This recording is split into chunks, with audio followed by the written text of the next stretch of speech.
बालेश्वर सांसद गतकाली आपण माने जानती भद्रक जिला कांग्रेस संयोजक कहते बालेश्वर सांसद को भद्रक माटी रे पुरई दबे नहीं। आमको आश्चर्य लगुच भाई you are the most talented person of the media. आपण माने निज आत्मसमीक्षा करंतु। निजे कहउछन मो ज्ञानी मो गुणी मो बार बार सांसद नीलगिरी विधायक किंतु मान्यवर सांसद महोदय I kindly and politely I question you why you this statement to media जे पचारो सौम्यश्री की से उत्तर दब सार। सौम्यश्री विशी जेते बेले एम्स हॉस्पिटल ले बंची कि मरी आमे जाने आपण किंतु गणमाध्यम को कहउचंती सौम्यश्री को डाकंतु एवं पचारंतु से उत्तर दब।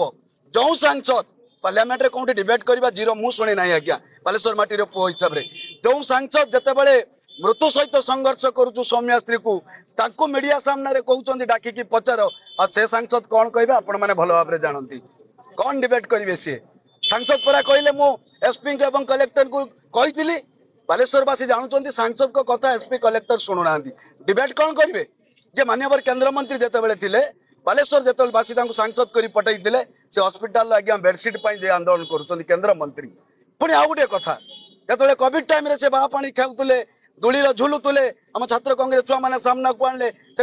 आपण जरिया कही मु कौन बालेश्वर मंत्री मु केंद्र मंत्री आज एक कथा कही पार्थ सी कौन डिबेट करेंगे he is not capability for situation debate.